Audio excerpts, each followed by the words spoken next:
Bismillahirrahmanirrahim. Assalamualaikum warahmatullahi wabarakatuh. Saya ucapkan kepada hadirin sekalian dan juga pensyarah penilai Dr. Asri dan juga pensyarah penilai saya Dr. Zaharuddin bin Omar. Okey, pertama sekali pada hari ini saya akan membentangkan refleksi pertengahan praktikum yang saya sedang jalani, yang anda semua sedang jalani. Saya merupakan nama yang diberi Muhammad Taza Iqmal bin Muhammad Tarmizi. Saya dari option Bahasa Melayu dan saya ambilan Ogos 2022. Okey, seterusnya kita pergi kepada maklumat saya, maklumat pembentang. Nama saya dah bagi tadi, unit pun saya dah bagi, dan pensyarah penyelidikan saya Dr. Zaharuddin bin Omar. Okey, seterusnya kita pergi kepada kandungan pembentangan saya. Okey, saya ada 5 poin penting di sini. Pertama sekali saya ada maklumat praktikum, yang kedua saya ada pengetahuan dan kemahiran sedia ada di IPG yang saya aplikasikan di sekolah. Yang ketiga, pengetahuan ataupun kemahiran yang baru yang saya peroleh di sekolah. Yang keempat, ilmu binaan inovasi yang saya hasilkan. Dan yang kelima, komen ataupun reaksi terhadap pengalaman saya semasa berada di sekolah itu. Okey. Seterusnya kita lihat kepada maklumat praktikum. Saya berpraktikum di SK Kelulut. Untuk fokusan saya, bidang antara saya Bahasa Melayu dan bidang elektif saya Pendidikan Kesihatan. Tahun yang saya mengajar ialah untuk Bahasa Melayu saya mengajar tahun 4 dan tahun 5. Untuk Pendidikan Kesihatan saya mengajar tahun 5 sahaja. Dan pensyarah penyedia saya Dr. Zaharuddin bin Omar untuk Bahasa Melayu, dan elektif teras pula Encik Rosyaimi bin Muhammad Nur untuk Pendidikan Kesihatan. Okey, kita pergi lihat kepada pengetahuan dan kemahiran sedia ada di IPG yang diaplikasikan di sekolah. Okey, pertama sekali, perkara pertama saya ingin tegaskan di sini ialah pengurusan bilik darjah dan juga tingkah laku murid. Pertama sekali saya mengaplikasikan kemahiran membuat RPH ni. Saya kaitkan di sini dengan subjek yang kita sedang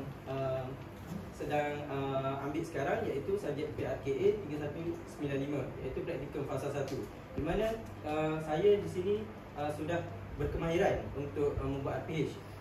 Yang kedua, kemahiran membuat set induksi. Set induksi ini merupakan satu bentuk aktiviti yang dapat membantu murid mengenal pasti apa yang mereka hendak belajar pada hari itu. Jadi saya sertakan contoh di sini. Set induksi saya merupakan tayangan video dan juga padang bola mini. Yang ketiga, kemahiran menggunakan papan putih. Kemahiran ini saya lakukan ketika langkah 1, ketika mengajar murid tersebut satu-satu subjek.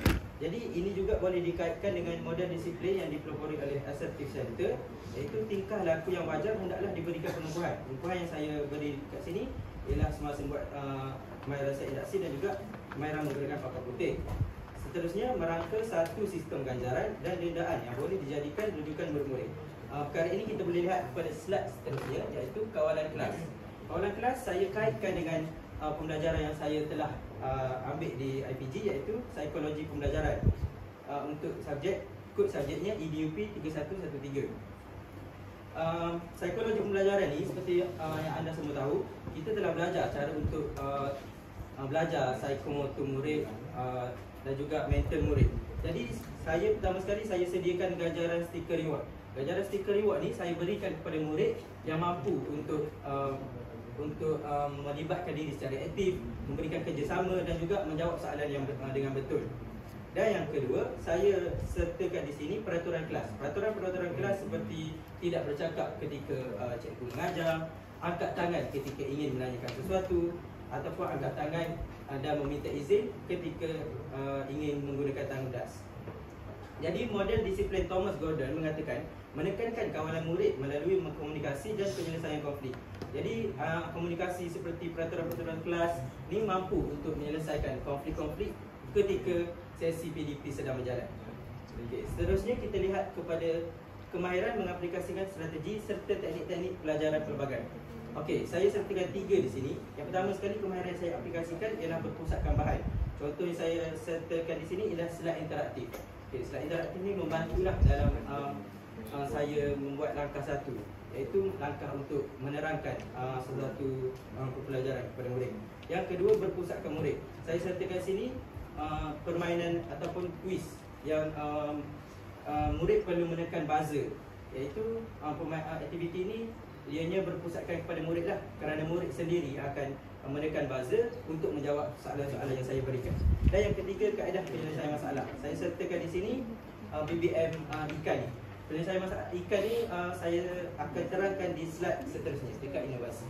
Okey, yang keempat, pengaplikasian teknologi maklumat dan komunikasi dalam pengajaran dan pembelajaran. Seperti mana yang anda tahu, teknologi ni pentinglah dalam pendidikan pada zaman kini.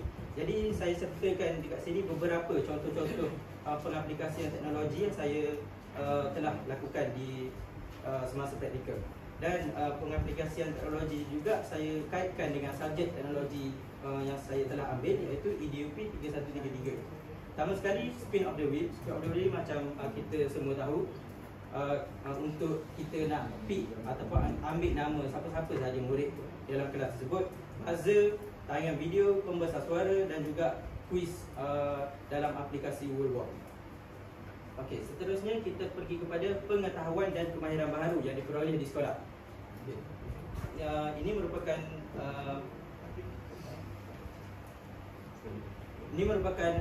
beberapa contoh pengetahuan baru yang saya dapat ketika berada di sekolah. Pertama sekali, pengendalian program sekolah. Saya telah menjadi pengacara majlis pertandingan syair Maulidur Rasul peringkat sekolah. Dan yang kedua, saya juga dipilih oleh sebagai AJK PA System, dan saya perlulah mengendalikan PA System bagi majlis sambutan Hari Kemerdekaan.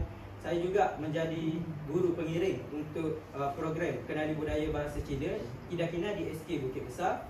Seterusnya, kami berempat diberikan tanggungjawab untuk mengatur cara kami benci buli, kempen kami benci buli. Saya juga menjadi pengacara majlis kempen tersebut.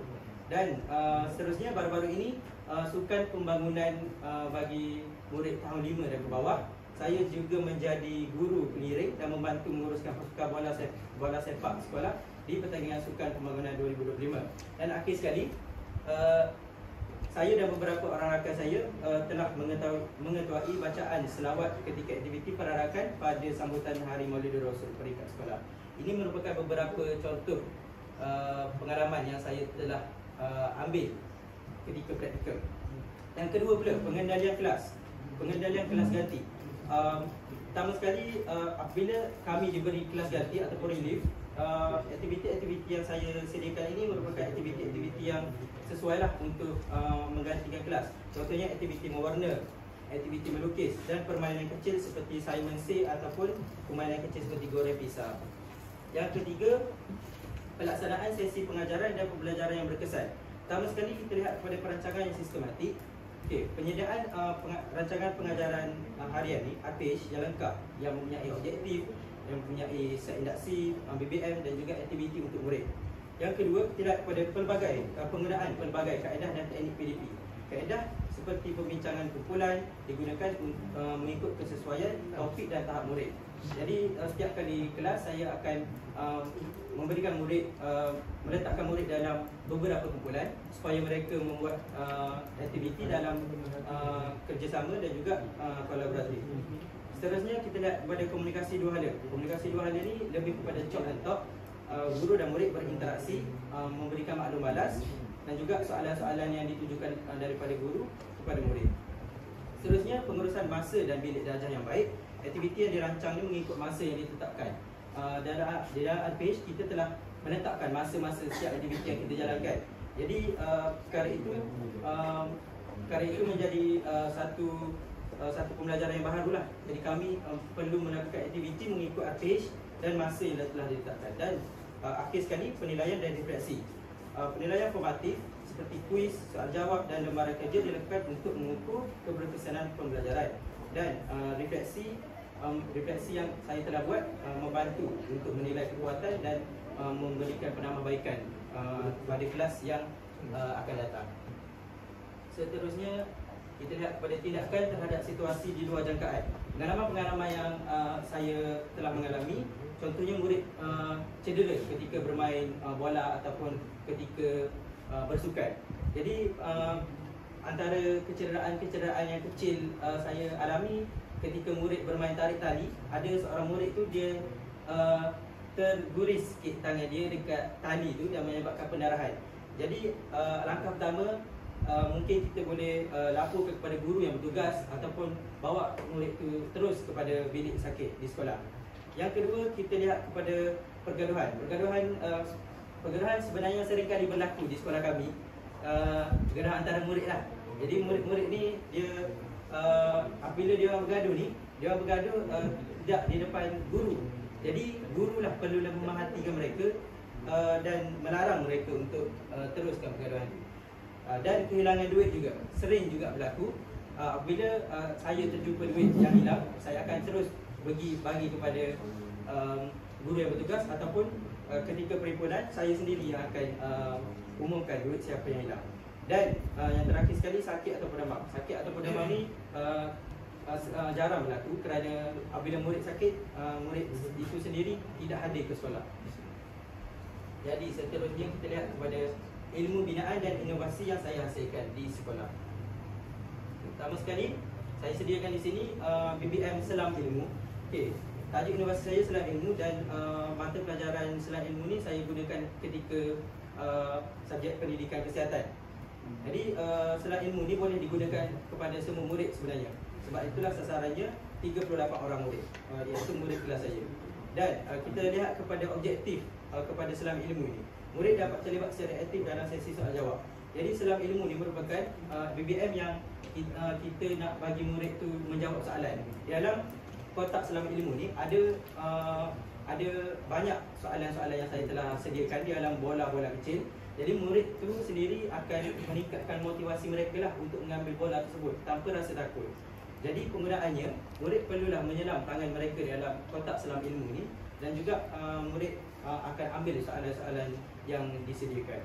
Jadi refleksi terhadap BBM ataupun inovasi tersebut, saya mendapati murid ni mudah terhibur apabila mereka menggunakan bahan-bahan maujud, kerana mereka boleh merasa sendiri apabila mereka ingin menjawab soalan. Contohnya mereka mengambil bola, jadi mereka boleh rasa dengan tangan mereka sendiri, menyebabkan murid ni terhibur dan juga hilang rasa takut dalam menjawab soalan. Seterusnya kita lihat kepada inovasi seterusnya, Fishing Me. Fishing Me ni juga saya gunakan ketika pembelajaran pendidikan kesihatan. Jadi objektif untuk Fishing Me ni, murid ni dapat menganalisis simptom-simptom untuk penyakit-penyakit. Saya mengajar tajuk penyakit-penyakit pada hari itu.